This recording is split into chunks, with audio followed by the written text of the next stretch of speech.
Hi everyone. So today I wanted to do a quick video talking about my experience with getting the breast MRI done and just a little bit about the results from the MRI. So I was nervous about the MRI because everybody I've heard that have had an MRI was like, oh my goodness, you feel like you're in a coffin, the noise, the knocking noise, you feel claustrophobic, blah, blah, blah. I was nervous about it. It wasn't that bad. I know I've said that so far about pretty much everything that I've had done so far, but it really wasn't that bad.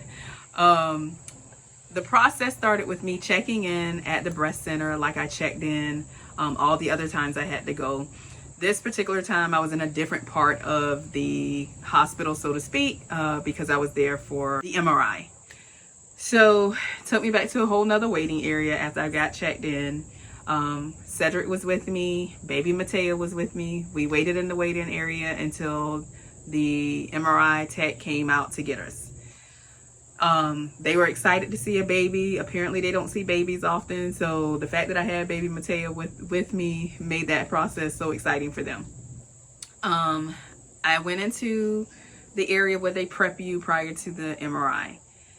They couldn't come with me, of course, so they had to stay in the waiting room. So during the MRI prep, that consisted of them asking some questions to make sure I don't have any metals.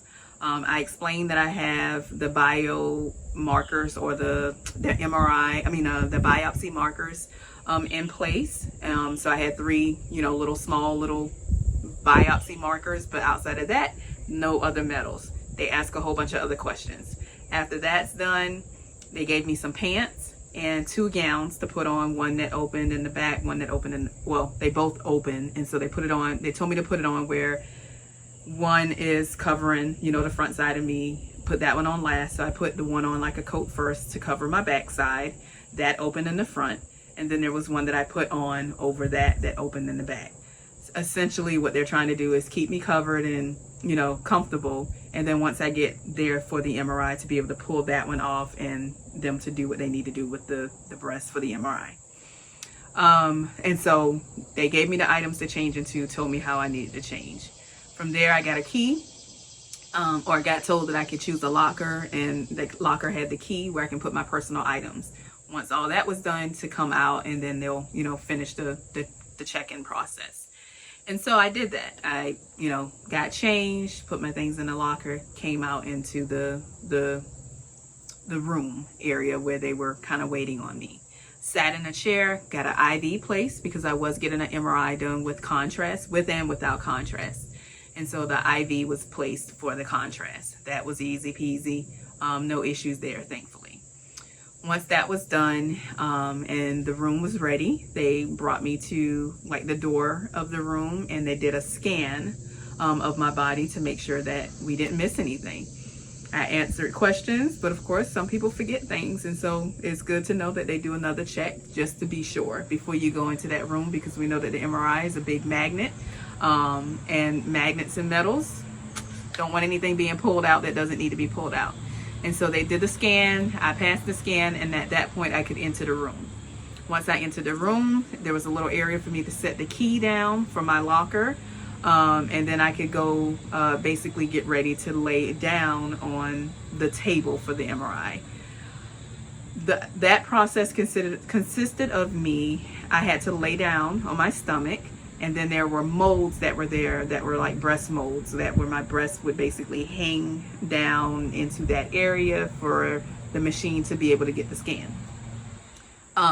They told me to lie there with my hands kind of like this, so I could touch my hands, but it kind of had to go out like that across the table. So I'm lying down flat, my arms are up like this, and they have the IV out to the side where they can access that when they get to the contrast part.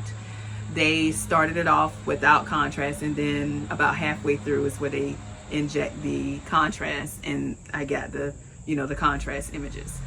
And so once we were prepped and I was laying down how I needed to be, they informed me I needed to be as still as possible.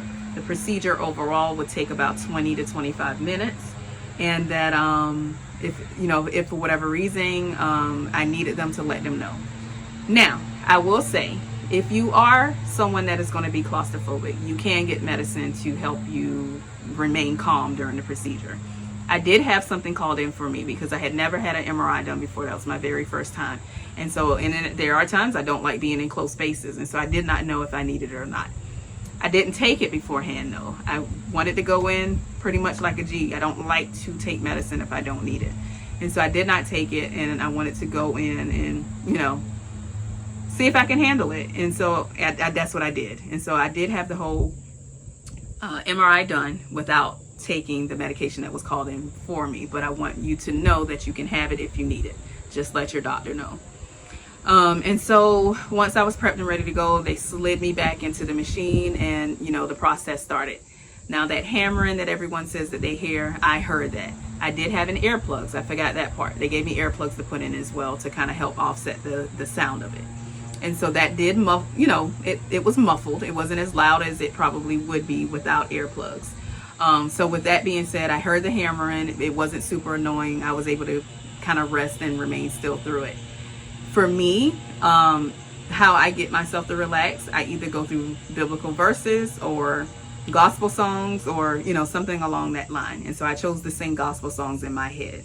And that's kind of how I remained calm the whole time. And at some point I even dozed off a little, because I remember when we got to the point where they were about to inject the contrast, you know, they kind of let me know ahead of time that that was about to happen next. And so they told me we were about halfway through and that they were going to do the contrast. And, you know, I could feel that when that process happened. I felt it, didn't burn, wasn't anything that was crazy uncomfortable, but I could feel it when it entered my veins. And so at that point, there was maybe about another 10 minutes or so of it. Continue to, you know, do the little noise that it makes, and they were able to get the images that they needed. And so at the end of it, they pulled me back out and said it was done. And I was like, oh, okay, that was quick. And so once everything was done, they helped me up off the table.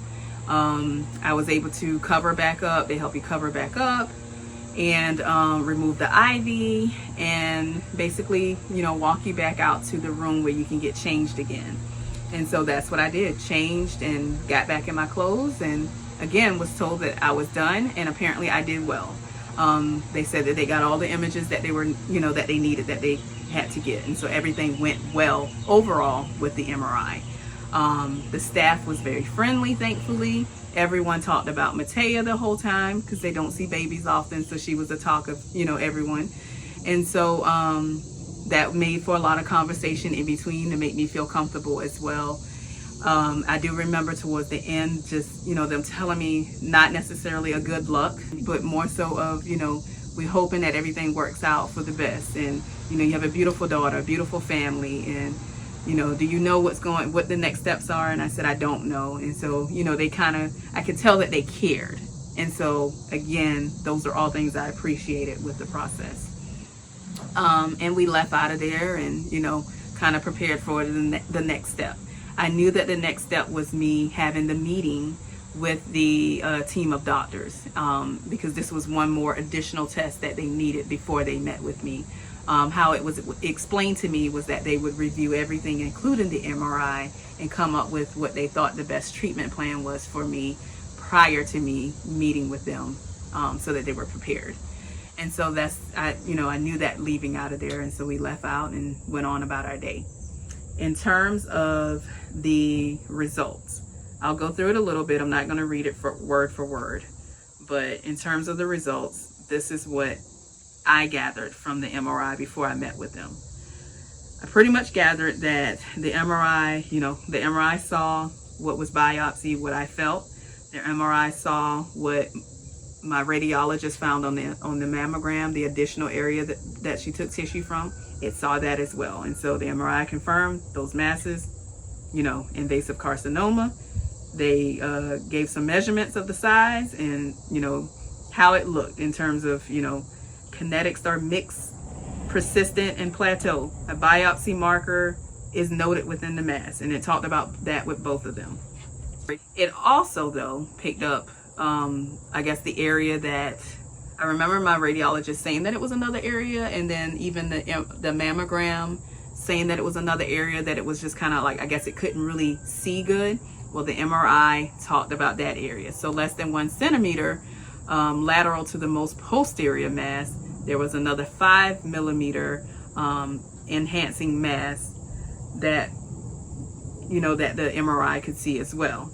And so they were measuring that at about the 1 o'clock area, 8 centimeters from the nipple.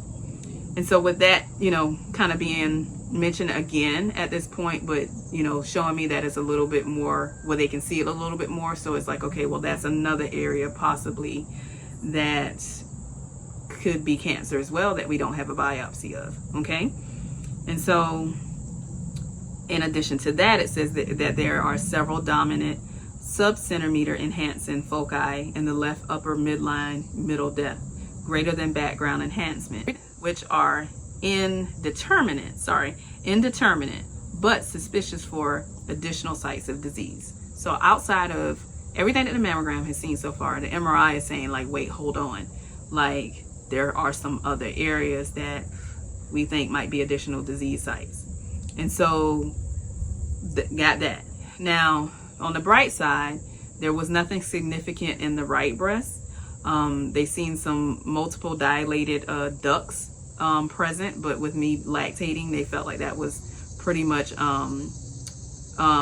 present because of, you know, me being a breastfeeding patient. They also said that there was no suspicious axillary or other mammary lymph nodes that they felt like they saw. I don't know how often this is seen, but for me, this is good news because I'm reading it as, okay, the lymph node that Dr. Shaw thought was suspicious is like, even though it has now come back negative with pathology, and then now the MRI is saying we also don't think it looks suspicious. So between all of that being no suspicion there, I'm like feeling good about that overall still. You know what I'm saying? Like, okay, the lymph node is still saying that, you know, it's still negative. And so, yeah, no suspicion there at the site. They see the marker, but lymph node was benign on the biopsy, and MRI is still saying it looks pretty good. So that's all good. So overall, what I took from all of this is basically that the left breast it has a lot going on. When I go back and look at their impression, they read it as known multifocal invasive carcinoma in the left upper midline. And they talked about the largest biopsied mass being 1.8 centimeters and the smaller mass being 1 centimeter, the two that they biopsied. A fairly subtle 5 millimeter enhancing mass is located just lateral to the more posterior biopsied mass, and you know, that's there. And then several small dominant enhancing foci in the left upper midline are indeterminate but suspicious for additional sites of disease. No suspicious findings on the right, no suspicious lymph nodes. And so what I took that as is overall, everything is pretty good. You're gonna be okay, is what I was telling myself. But more than likely, this left breast has to go. And I said that because basically between everything that I have gathered so far is like we just keep finding sites or areas of concern with the left breast. After the ultrasound, after the ultrasound biopsy, after the mammogram, and now after the MRI, we keep finding spots that are either suspicious or confirmed cancer cells in this left breast. And so at the end of that, when I read that, in my mind, it has to go. That's what I came to that conclusion on my own, that the left breast, it has a lot going on with it. And so as I prepared for the meeting with the team of doctors, I was not going to be surprised if that's what they said. And so that's where I'll end this today. Next up, we'll be talking about how that visit went with the team of doctors. And it was a long visit, but it was very, it's what it was. It's part of the process. And so you got to see it through. And so I'm able to read that and have a pretty good understanding of it because I have a healthcare background. I'm a medical professional. Others may not be able to do that, but I will tell you, you have to see it all the way through, regardless of what your results say, regardless of how scary it can be. See it all the way through. The only thing that I will continue to stress the importance of, if you feel anything different with your breasts, know your breasts for one. And if you feel anything different with them, have it checked immediately. Because I can't imagine not going in when I did go in. When I did go in, after reading everything that I read on all of the reports. Had I waited, I can't imagine.